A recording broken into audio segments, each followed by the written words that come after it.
আজ আবার তোমাদের একটা ক্লাস নিচ্ছি। হ্যাঁ, আমাদের এর আগের দিন যা করেছিলাম তারপর থেকে শুরু করব, একটু বলে নিয়ে শুরু করব।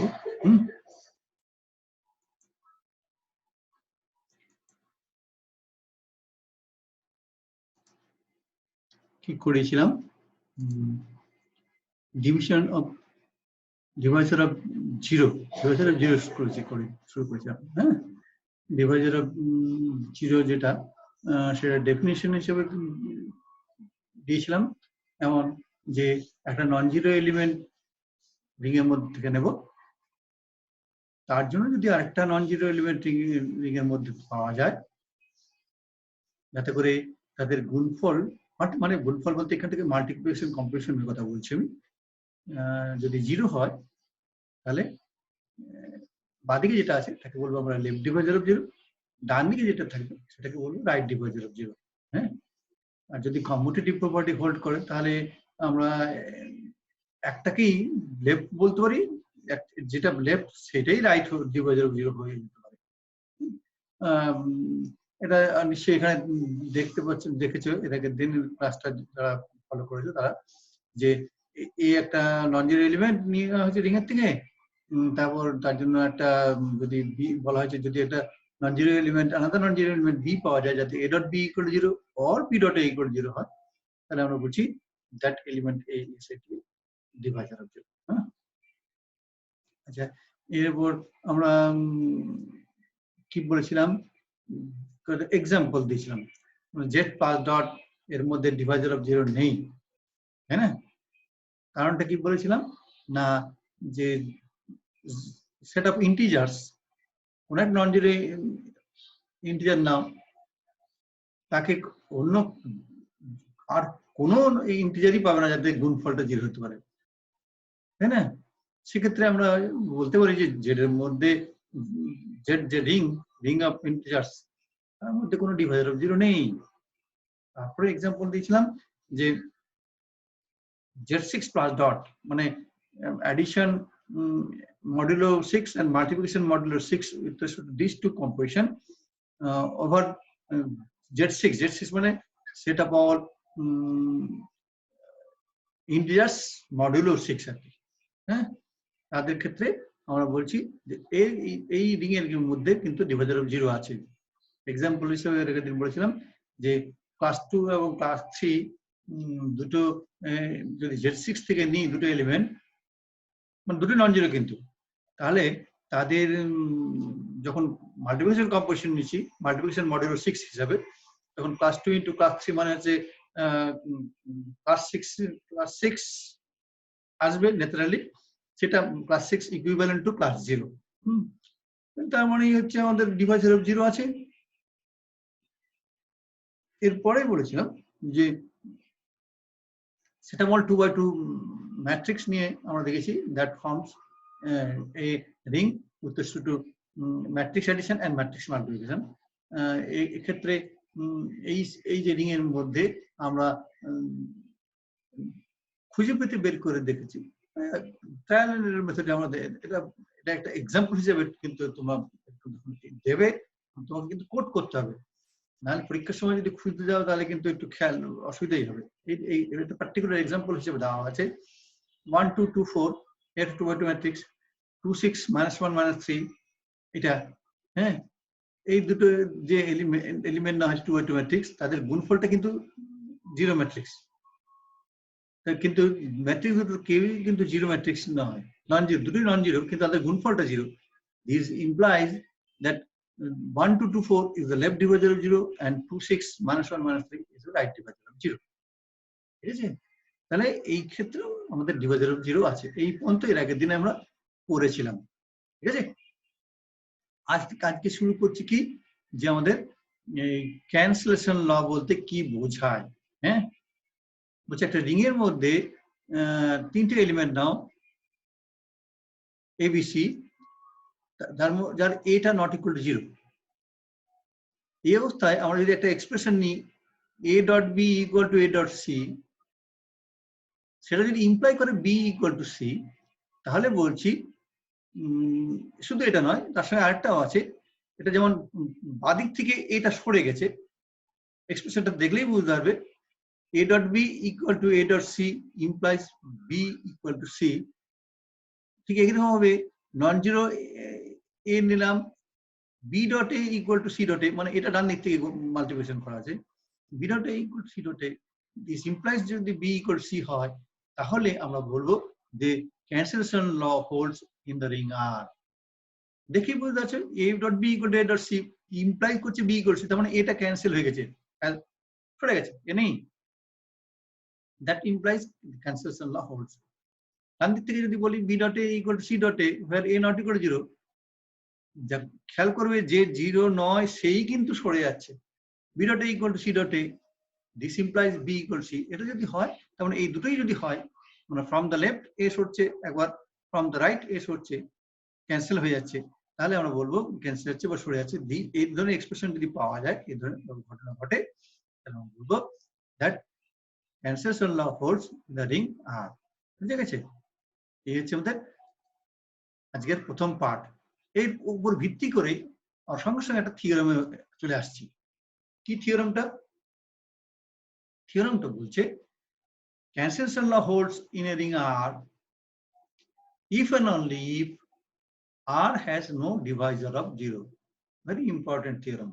হ্যাঁ, বলছে একটা রিং এর মধ্যে ক্যান্সেলেশন ল হোল্ড করবে, তার নেসেসারি এন্ড সাফিসিয়েন্ট কন্ডিশন হচ্ছে আর এর মধ্যে কোনো ডিভাইজার অফ 0 থাকতে পারবে না, থাকবে না। কারণ ক্যান্সেলেশন ল হোল্ড করলে দেখাতে হবে আর এর মধ্যে ডিভাইজার অফ 0 নেই, আবার আর এর মধ্যে যদি ডিভাইজার অফ 0 নেই বলি আমরা, তাহলে আমরা বলছি that implies cancellation law holds in R. এটা আমাদের প্রমাণ করতে হবে। প্রমাণটা কিরকম? ধরে নিলাম আর একটা রিং যার মধ্যে ক্যান্সেলেশন ল হোল্ড করছে। বুঝা গেছে? এইটা আর এর মধ্যে এই আর একটা রিং যার মধ্যে ক্যান্সেলেশন ল হোল্ড করছে, তাহলে আমাদের দেখাতে হবে কি ডিভাইজার অফ 0 নেই। ঠিক আছে? আর এর মধ্যে ডিভাইজার অফ 0 নেই। আমরা কি করলাম? দুটো এলিমেন্ট নিলাম a b, তাদের গুণ করলাম a dot b equal to 0 নিলাম, যার মধ্যে এটা নট ইকুয়াল টু 0, এখানটায় এটা নট ইকুয়াল টু 0। এই জিনিসটা আমরা ধরে নিলাম। a b রিং এর থেকে নিলাম, তাদের মাল্টিপ্লিকেশন কম্পোজিশন নিলাম, ইকুয়াল টু 0 ধরে নিলাম, যেখানটা এটা নট ইকুয়াল টু 0। তাহলে আমাদের যদি ডিভাইজার অফ 0 নেই দেখাতে হয়, তাহলে কি b মাস্ট বি 0 দেখাতে হবে। তাহলে এবার আমরা করলাম কি, তাহলে এখানটা লিখলাম যদি a dot b equal to 0 হয়, এটা তো আমাদের ধরে নেওয়াটা, কিন্তু 0 ইকুয়াল টু আবার লিখতে পারি a ডট 0 কোথায়? অর্থাৎ সেকেন্ড যে থিওরামটা করেছিলাম, যে কোনো এলিমেন্ট রিং এর মধ্যেকার যে কোনো এলিমেন্টকে 0 দিয়ে গুণ করলে 0 হয়, সেই থিওরামের থেকে আমরা বলতে পারি, ইমপ্লাই করে বলতে পারি this a dot b equal to 0 আর 0 কে ইকুইভ্যালেন্ট টু লিখতে পারি a ডট 0। তাহলে আলটিমেটলি কি দাঁড়ালো যে a dot b equal two a dot 0।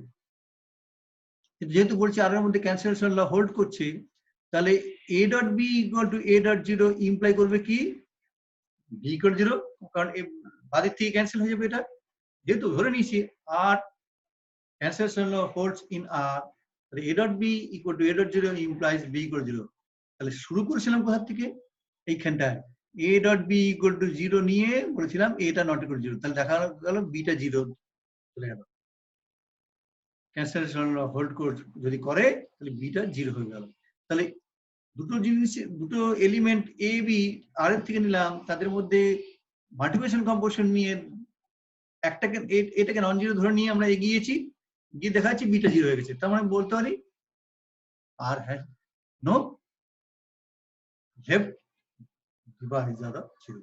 এটা বাদিক থেকে আছে তো, আর এর মধ্যে লেফট ডিভাইজার 0 নেই, বা বলতে পারো A is not a left divisor of 0 in R।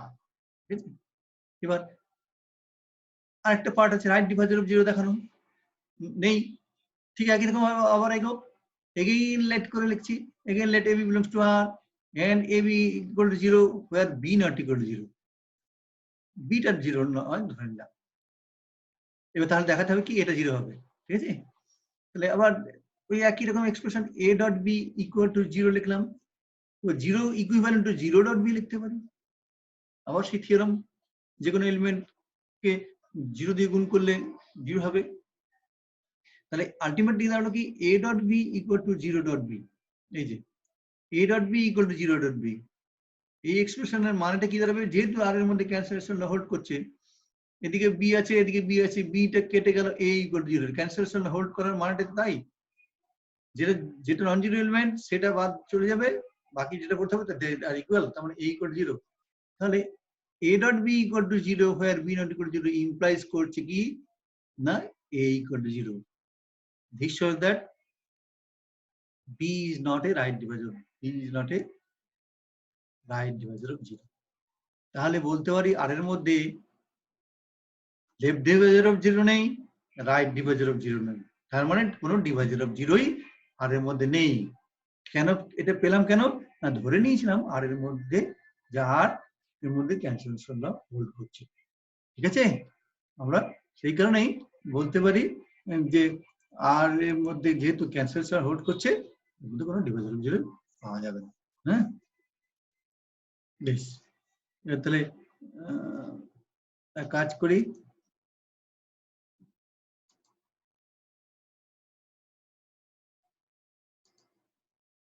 Converse পার্টে যাই।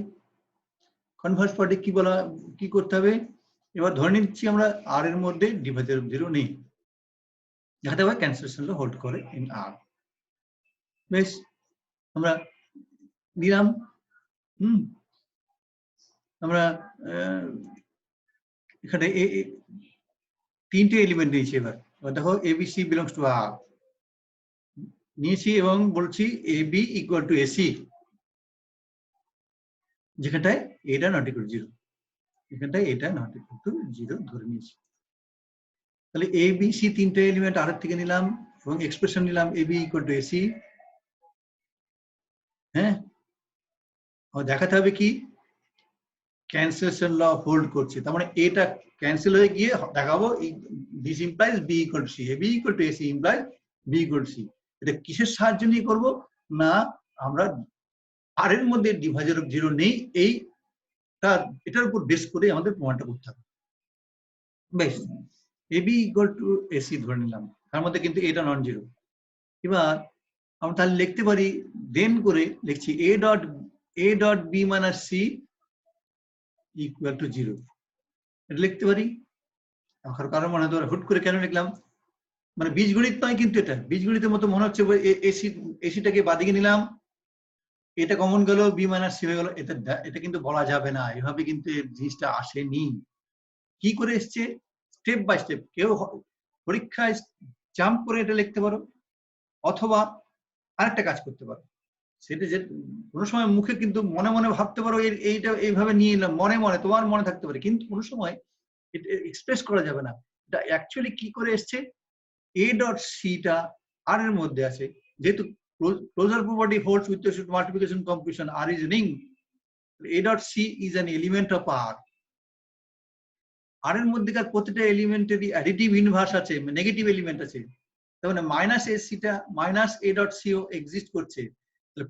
বোথ সাইডে এই এক্সপ্রেশনে, এই যে এক্সপ্রেশনটা আছে, এই এক্সপ্রেশনের বোথ সাইডে মাইনাস এ ডট সিটা আমরা যুক্ত করে দিলাম বোথ সাইডে, তার মানে a dot B minus A dot c বাদিকে লিখলাম equal to A dot c minus A dot c ডান দিকে লিখলাম। ঠিক আছে, তাহলে ডান দিকে a dot c minus A dot c that is equal to, ডান দিকেরটা কি হলো, একটা এলিমেন্টের সঙ্গে তার ইনভার্স যোগ করলে কি হয়, 0 এলিমেন্ট হয়, তাহলে ডান দিকেরটা 0 হয়ে গেল। বাদিকে কি হলো, A dot B minus A dot C থাকলো। এবার তুমি ডিস্ট্রিবিউটিভ প্রপার্টি অনুযায়ী লিখতে পারো এ ডট, যেটা লিখেছো a dot B minus c, এটা লিখলে ইকুয়াল টু 0। এই স্টেপ গুলো কিন্তু লুকিয়ে আছে, একবারে আমরা লিখে দিয়েছি এখানটায়, কিন্তু এখানে কিন্তু তুমি ভেঙে ভেঙে তোমরা ভেঙে ভেঙে করতে পারো, এটা মাথায় রাখবে। আবার বলছি কি করা হয়েছে, A dot B equal to A dot C, এই এক্সপ্রেশনের পরের স্টেপ হওয়ার কথা লিখতে হবে, since A dot C belongs to R, its inverse, additive inverse exists, Hence a dot b minus a dot c equal to a dot c minus a dot c. Both side a dot c ইনভার্সটা ওর সঙ্গে জুড়ে দিলাম। তারপরে this implies করে লিখতে হবে a dot ওই যে b minus c equal to ডান দিকে 0। এই এক্সপ্রেশনটা একটা স্টেপ জাম্প করা। বেশ, এবার তাহলে কি দাঁড়ালো?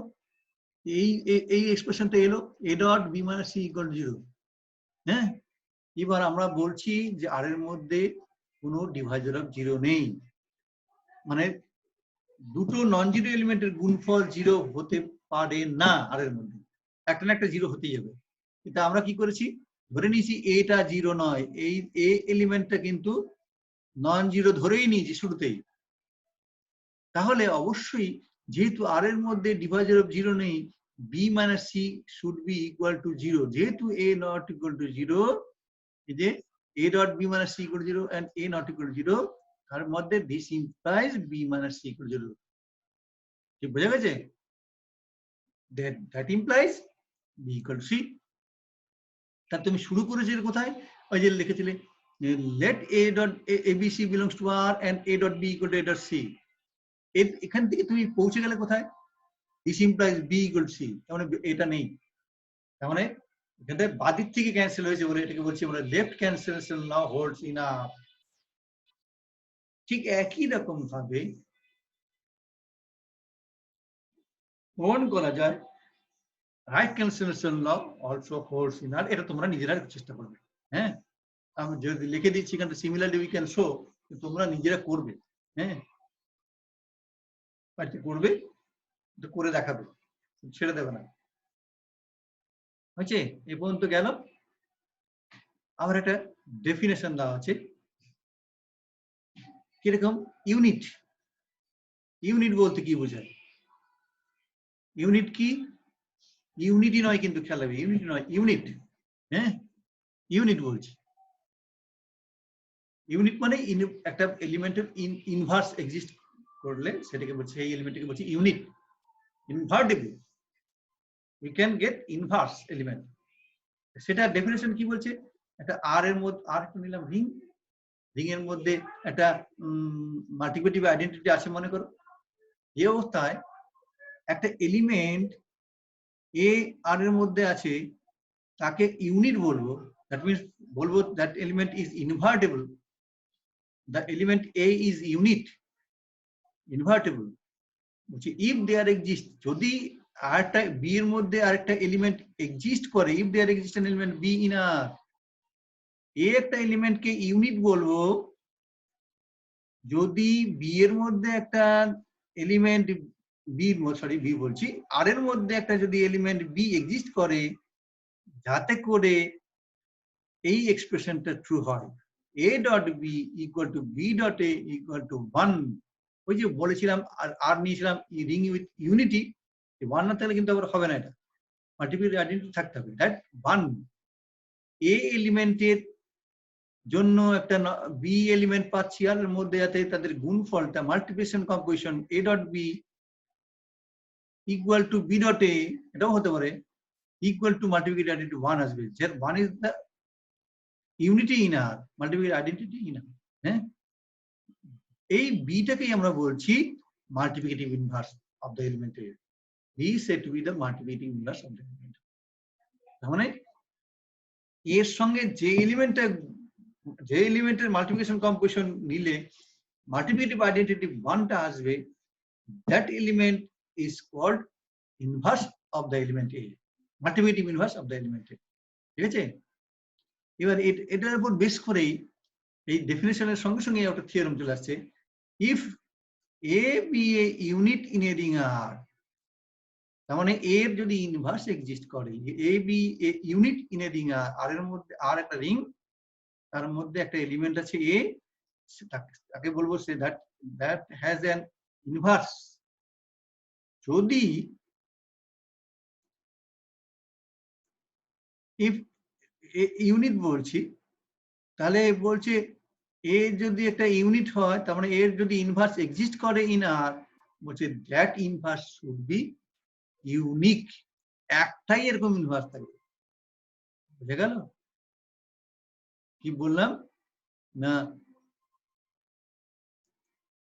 আমাদের রিং এর মধ্যে যদি মাল্টিপল কোন একটা এলিমেন্ট ইনভার্টেবল হয় তার ইনভার্স যেটা হবে সেটা একটাই হবে, একের অধিক ইনভার্স একটা এলিমেন্টের হতে পারে না। এটা হচ্ছে আমাদের থিওরামের বক্তব্য। এবার আমরা প্রমাণটা দেখি কিরকম প্রমাণ বলছে, যদি সম্ভব হয় ধরে নিচ্ছি বি এবং সি দুটো মাল্টিপ্লিকেটিভ ইনভার্স আছে এ এলিমেন্টে। এ এলিমেন্ট যেটা নিয়েছিলাম যার যে ইউনিট বা ইনভার্টেবল তার দুটো এলিমেন্ট বি এবং সি মাল্টিপ্লিকেটিভ ইনভার্স যদি সম্ভব হয় ধরে নিলাম। তাহলে যখনই ধরে নিলাম মাল্টিপ্লিক বি এবং সি দুটোই ইনভার্স এলিমেন্ট, তাহলে ডেফিনেশন অনুযায়ী আমরা এক্সপ্রেশনটা কি পেতে পারি? a dot b equal to b dot a equal to 1, R a dot c equal to c dot a equal to 1। b টা একবার বলছি যে a এলিমেন্টের ইনভার্স, তাহলে এটা হবে। আর c কেও বলছি a এলিমেন্টের ইনভার্স, তাহলে a dot c equal to c dot a equal to 1 হবে। তাহলে আমরা বলতে পারি, দেখো এই এক্সপ্রেশনটা দেখো, হ্যাঁ এইটুকু দেখো ভালো করে, এই এক্সপ্রেশন দেখো, এটা এই লেখাটা ঠিক আছে কিনা? কিসের থেকে লিখলাম? b dot a dot c equal to b dot a dot c।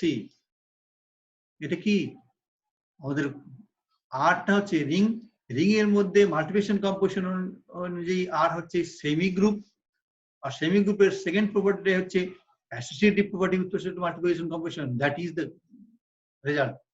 b dot a dot c equal to b dot a, প্রথমে b dot a করেছি তারপর c ডট নিচে, ওই যে ডান দিকে লেখা আছে সিন্স মাল্টিপ্লিকেশন ইজ অ্যাসোসিয়েটিভ, তাহলে এই এক্সপ্রেশনটা ট্রু। এবার আমরা এই যে বি এবং সি আমরা বলেছি যে that elements are two multiplicative inverse, তার জন্য যে রেজাল্টটা করে লিখে রেখেছি সেখান থেকে দেখো সেগুলো বসাচ্ছি। ডান দিকে দেখো a dot c equal to c dot a equal to 1 লেখা আছে, তাহলে এখানটা a dot c যে আছে ব্র্যাকেটের মধ্যে সেটা equal to 1 লিখবো, আর এখানটা a dot b equal to b dot a equal to 1 লেখা আছে, তাহলে এই b dot a equal to 1 লিখবো। তাহলে b dot 1 equal to 1 dot c হলো, 1টা কি মাল্টিপ্লিকেটিভ আইডেন্টিটি, তাহলে b dot 1 equal to b আর 1 dot c equal to c। তাহলে আলটিমেটলি আমরা ধরেছিলাম দুটো multiplicative inverse, that becomes equal, তারা সমান হয়ে গেল। এটাই তো রেজাল্ট প্রমাণ করে দিল যে একটা এলিমেন্ট যদি ইউনিট হয়, ইউনিট বলছি নট ইউনিটি, ইউনিট গুলিয়ে ফেলো না, ইউনিট হয় যদি ইনভার্টেবল হয় তাহলে তার একটা কেবলমাত্র একটাই ইনভার্স এলিমেন্ট পাওয়া যাবে। তো আমরা সাধারণত এই ইনভার্স এলিমেন্ট, কোন একটা এলিমেন্ট যদি নাম মনে করো এ, তার ইনভার্সকে আমরা ডিনোট করি a টু দি পাওয়ার -1, এইভাবে লিখি, ঠিক আছে? আমাদের সুবিধার জন্য a টু দি পাওয়ার, এরপর থেকে a টু দি পাওয়ার -1 বা a ইনভার্স এইভাবে ডিনোট করব। নেক্সট থিওরাম দেখো, আমাদের একটা এই থিওরামটা চটপট করে নিই। একটা বলছে নন ট্রিভিয়াল রিং আর আছে, তার মধ্যে মাল্টিপ্লিকেটিভ আইডেন্টিটি আছে।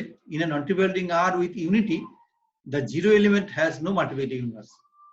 ছোট্ট রেজাল্ট তাড়াতাড়ি হয়ে যাবে। নন ট্রিভিয়াল রিং মানেটা মনে আছে তো? কি বলেছিলাম নন ট্রিভিয়াল রিং? এর আগের দিন ক্লাসে বলেছিলাম নন ট্রিভিয়াল রিং বলতে বোঝাচ্ছে রিং এর মধ্যে জিরো বাদ দিয়েও আর একটা নন জিরো, কমপক্ষে একটা নন জিরো এলিমেন্ট আছে, that is non trivial. Trivial না, ট্রিভিয়াল মানে জিরো দিয়েই, শুধু এক সিঙ্গেলটন সেট জিরো দিয়ে রিং ফর্ম করলে দ্যাট ইজ ট্রিভিয়াল। এটা নন ট্রিভিয়াল রিং বলছে। এবং শুধু তাই নয়, তার মধ্যে একটা মাল্টিপ্লিকেটিভ আইডেন্টিটি আছে। তুমি বলতে পারো যে ওই যেটা নন জিরো এলিমেন্ট সেটাই 1 হতে পারে, 1 0 আর 1 দিয়ে আমরা রিং করলে নন ট্রিভিয়াল রিং হবে। যাই হোক, আমাদের সেই নন ট্রিভিয়াল রিং উইথ ইউনিটি নিলাম। তাহলে এই জিরো যে এলিমেন্ট আছে, জিরো এলিমেন্টের কিন্তু কোনো মাল্টিপ্লিকেটিভ ইনভার্স পাওয়া যাবে না, জিরোর কোনো মাল্টিপ্লিকেটিভ ইনভার্স হবে না। এবার আমরা প্রমাণটা কি করে করছি? যদি সম্ভব হয় জিরোটা ধরে নিলাম ইউনিট, তার মানে ইনভার্টেবল। যদি জিরোটা ইনভার্টেবল হয় তাহলে ইনভার্টেবল হবার ডেফিনেশনটা কি? না একটা এলিমেন্ট পাওয়া যাবে আর এর মধ্যে বি, যাতে করে কি হবে 0.b equal to b dot 0 equal to 1, should be 1, ঠিক আছে তো? এই এক্সপ্রেশনটা, এটা নয়, এইটা হবে, এই 0.b equal to b dot 0 equal to 1 হবে। এটা আছে আমাদের, যেহেতু ধরে নিলাম জিরোটা ইউনিট ইনভার্টেবল, তার মানে একটা এলিমেন্ট পেতে হবে, এক্সিস্ট করতে হবে বি এর মধ্যে, আর এর মধ্যে বি বলে একটা element, zero dot b b dot zero মান। তাহলে এবার কিন্তু আমরা জানি zero dot b b dot zero ultimately কি হয়, জিরো হয়। যে কোনো এলিমেন্টকে আমরা বলেছি, আর রিং এর যে কোনো এলিমেন্টকে জিরো দিয়ে গুণ করে জিরো হয়। তাহলে তুমি এটা তোমার জানা তথ্য, আর আগের লাইনে তুমি বলছো zero dot b b dot zero one, তাহলে আলটিমেটলি কি দাঁড়ালো, ওয়ান এবং জিরো সমান হয়ে গেল, তাই না? ওয়ান এবং জিরো সমান, ওয়ান ইকুয়াল টু জিরো সমান হয়ে গেল। এবার আবার আগেরটাতে আসছি। এটা কিরকম, zero dot zero equal to one হতে পারে কি? এটা কোথায় কোথায়, এটা কিন্তু একটা থিওরেমের আগে ক্লাসে পড়েছি। একটা নন trivial ring with multiplicative identity যদি হয়, তাহলে one not equal to zero হতে বাধ্য। এটা থিওরেমই করা আছে একটা, এর আগে দেখবে প্রথম দিকের ক্লাসে বলা আছে, in a non trivial ring with unity one not equal to zero. হ্যাঁ, তাহলে এখানে তো আমরা পেয়ে গেলাম ওয়ান ইকুয়াল টু জিরো হয়ে যাচ্ছে, তাহলে কন্ট্রাডিকশন চলে আসছে। এই যে Haynes we arrive at A contradiction, তোমাদের মনে হতে পারে কন্ট্রাডিকশনটা আবার কোথায় হলো? কন্ট্রাডিকশনটা হয়েছে ওইখানেই, এর আগে আমরা থিওরেমে এস্টাবলিশ করেছি, নন ট্রিভিয়াল রিং এর মধ্যে যদি মাল্টিপ্লিকেটিভ আইডেন্টিটি এক্সিস্ট করে, তাহলে সেই জিরো আর one should be not equal, কোন সময় ইকুয়াল হতে পারবে না। এখানে কিন্তু তার উল্টোটা চলে এসেছে, এটাই কন্ট্রাডিকশন আছে।